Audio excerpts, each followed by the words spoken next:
8 मार्च 2010 को महिला आरक्षण बिल संसद में पहली बार पेश किया गया तो इसका पुरजोर विरोध हुआ। इसके बावजूद 9 मार्च 2010 को विधेयक पर वोटिंग हुई तो इसके पक्ष में 186 मत पड़े, जबकि विरोध में सिर्फ एक ही वोट पड़ा। हालांकि बसपा इस मामले में वॉकआउट कर गई, जबकि टीएमसी ने वोटिंग में हिस्सा ही नहीं लिया। पहली बार प्रस्तावित होने के 14 साल बाद महिला आरक्षण विधेयक राज्यसभा में पारित तो हो गया, लेकिन लोकसभा में पास होने में इसे 13 साल का समय लग गया।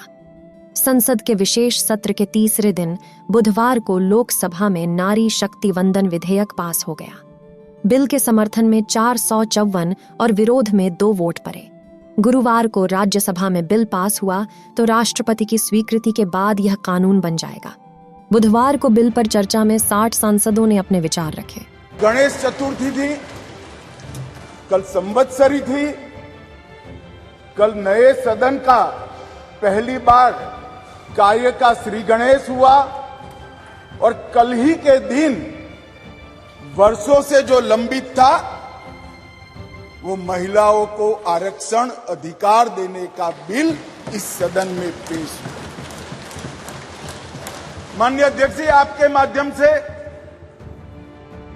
मैं इस सदन के नेता और देश के प्रधानमंत्री श्रीमान नरेंद्र मोदी जी को हृदय से साधुवाद देना चाहता हूं कि 140 करोड़ की आबादी में 50% जिसका हिस्सा है वो मातृशक्ति को सच अर्थ में सम्मानित करने का काम माननीय प्रधानमंत्री जी ने किया। आजादी के अमृत काल में 75वें साल में नया पार्लियामेंट, न्यू इंडिया, नया भारत, 24 घंटे पहले सब बहुत एक्साइटमेंट थी कि अब एक शाम को लेट इवनिंग को एक कैबिनेट की मीटिंग बहुत सीक्रेसी में, पहले तो किसी को समझ नहीं आई कि ये सेशन बुलाया किस लिए गया, पता नहीं इसको इतना छुपा के क्यों रखा।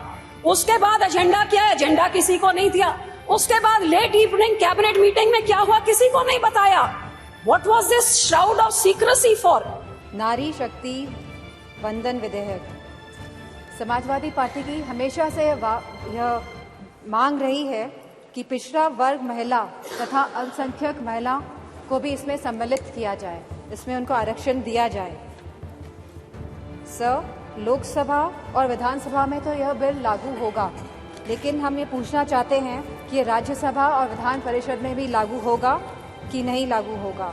13 साल से यह बिल अटका हुआ था और लगभग 1 दशक पूरा होने जा रहा है भाजपा की सरकार को, और इस 1 दशक में जब लगभग पूरा होने जा रहा है तब इस सरकार को महिलाओं की याद आई है। मतलब हमारे जो इंस्टीट्यूशंस हैं उनमें ओबीसी की भागीदारी कितनी है, ये सवाल मैं पूछ रहा था और मैंने अलग अलग इंस्टीट्यूशंस में थोड़ा रिसर्च किया।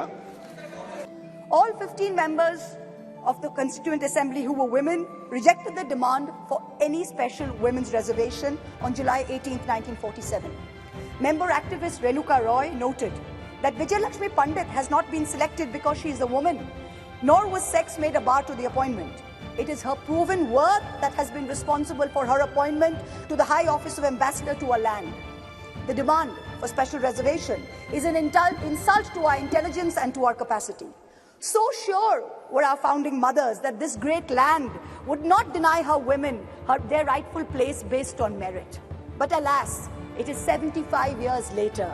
And today it is both my pride and my shame that I stand here as a woman in India's parliament speaking on a women's reservation bill. On behalf of my party, I stand to oppose this legislation because the justification being given for being legislation is to ensure that more women get elected in the parliament and the state assemblies. If that is the justification, why is that justification not been extended to the OBC women and to the Muslim women, sir? तो इस parliament में जितनी भी महिलाएं हमारी आज सब चर्चा कर रही हैं कि आरक्षण होना चाहिए, हम सभी की इच्छा है, सभी महिलाओं की इच्छा है, पर यह बात भी सच है हमारे से ज्यादा पुरुषों की भी इच्छा है।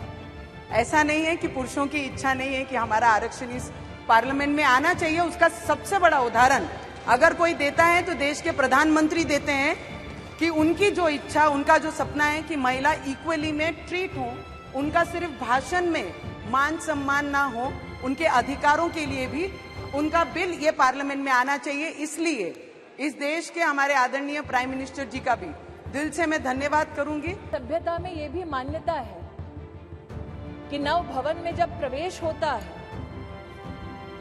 तो पहला पैर, पथ पर पहला आगमन घर की लक्ष्मी का होता है। कई समाज के वर्गों में भवन के बाहर घर की लक्ष्मी अपने हाथ की अमिट छाप छोड़ती है और कई परिवारों में पैरों के नीचे आलता लगाकर बेटियों का सबसे पहला कदम ऐसे भवनों में रखा जाता है।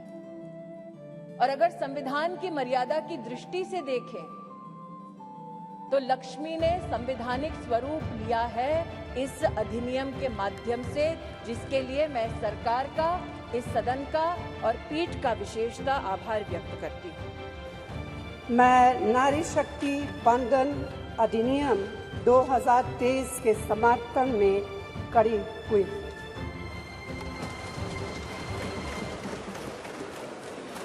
धुएं से भरी हुई रसोई से लेकर रोशनी से जगमगाती हुई स्टेडियम तक भारत की स्त्री का सफर बहुत लंबा है, लेकिन आखिरकार उसने मंजिल को छू लिया है। देखते रहिए हिलांस चैनल। नमस्कार।